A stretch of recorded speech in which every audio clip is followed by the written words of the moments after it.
Hey guys, Ag Nerd here. Hope you and your family are doing well. Are you in the market for a 16-foot utility trailer and you've driven by your big box store lumber yard, wondered if those trailers are any good? Well, stick around, let's find out. So this trailer right now is a 16-foot long trailer by 6 foot wide. Overall, we're going to do a little overall pick and then we'll start going piece by piece, what's good and what's bad. So let's start with the paint and the finish. Overall, it looks pretty decent. It's got this nice 2-inch top rail.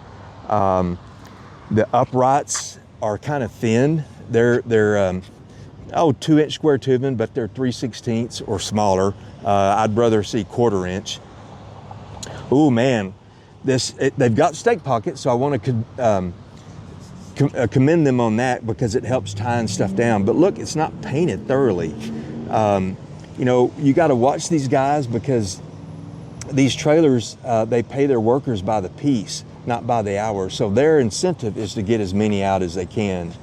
I also want to make note that this is a carry-on brand trailer, which is also, I believe, is division or part of Big Tex Trailers, which I have a high respect or thought of those trailers. So yeah, I think that paint is obviously a piece right there that brings concern. They do have 6-ply tires. They have a load range each tire of about 1,800 pounds. If you watch some other videos, this is your biggest weak part right here is tires, where tires will, they're the first things to give away or break down. And so 6-ply tires are good. They do have axles with brakes. Both of them have brakes on them. You know, we'll talk more about that, but just overall, I think that's overkill for a 16-foot utility trailer.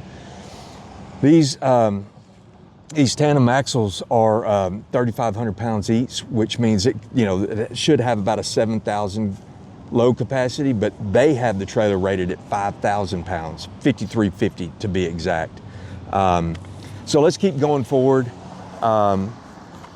This little pop rail right here is for your trailer lights, which that's nice.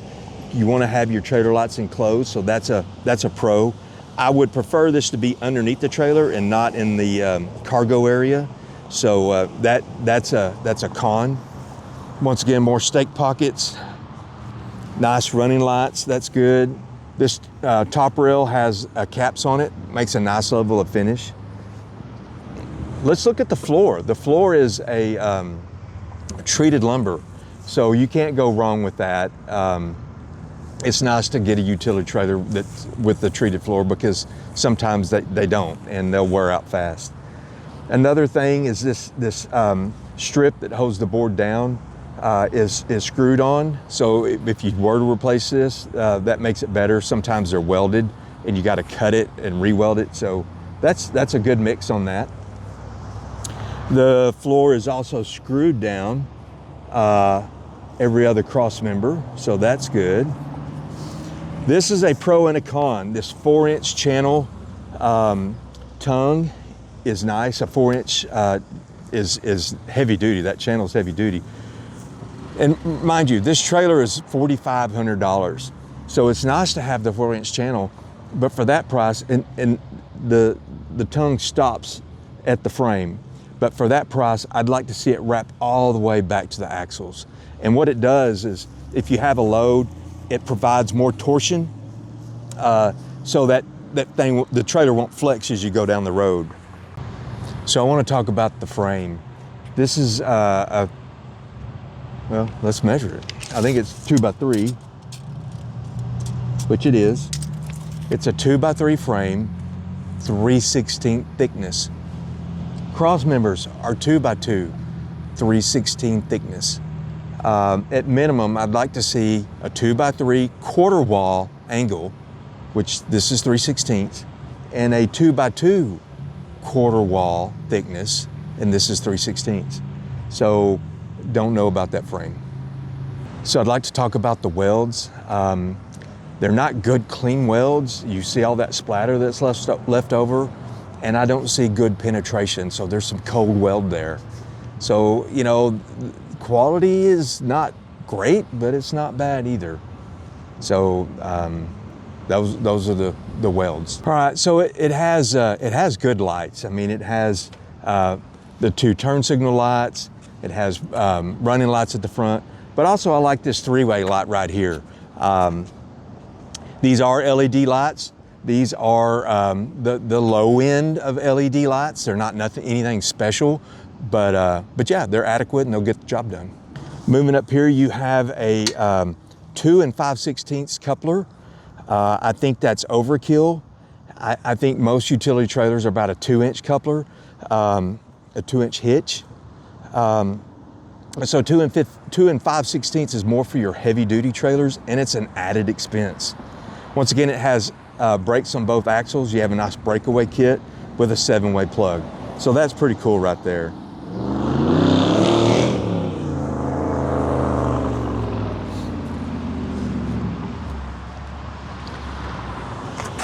I'm gonna do a wiggle test, make sure the bearings are tight. Bearings are tight, that's good. Let's do some measurements on it.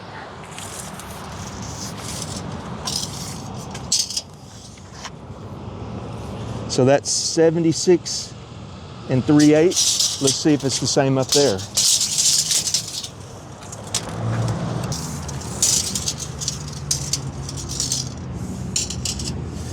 .76 3/8 back there, and it's 76 5/8 here. Ew. Let's check square.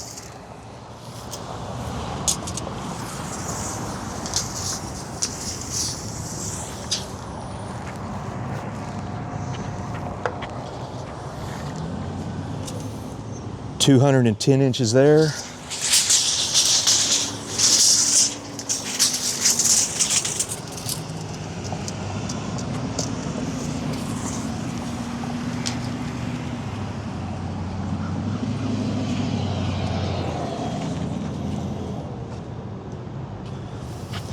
.209 3/4 there. That's a 1/4 of an inch off out of square. I don't know, guys. The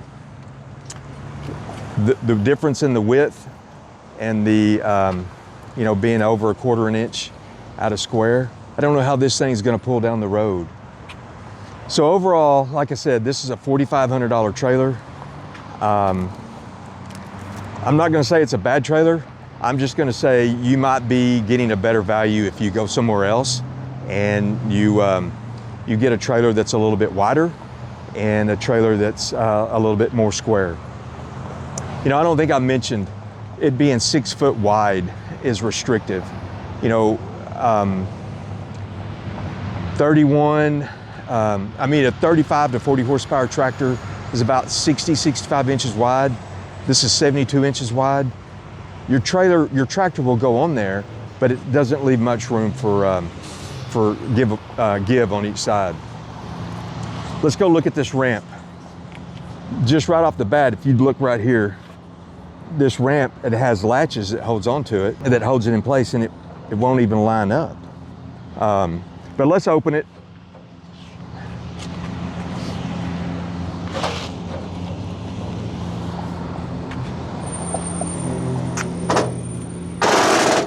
So I like the ramp that it has spring assist. I mean, I can pick one hand and lift it up. Now that's the great about this ramp. What's bad about this ramp is it only has 1,000-pound capacity. This trailer's rated at 5,300 pounds, but the ramp limits you to 1,000 pounds. So in other words, this is a great lawnmower trailer. It is not a great utility trailer. You can't get your tractor on there. Most 35, 40 horsepower tractors weigh about 5,000 pounds. You're never gonna get it on the ramp. If you wanna get it on there, you have to pull the ramp off. So once again, I think this is a good trailer, a good lawnmower trailer, but it is not a good utility trailer. So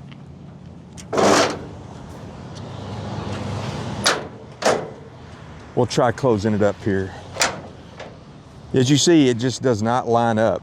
And I'd spend all day trying to get that tweak, and I don't want to spend $4,500 for something that's not right. Paint's not good, the latch doesn't work, and a handful of other things. Guys, this trailer is not Ag Nerd approved. I hope you like this video. Give me a like and subscribe. Ag Nerd out. God bless.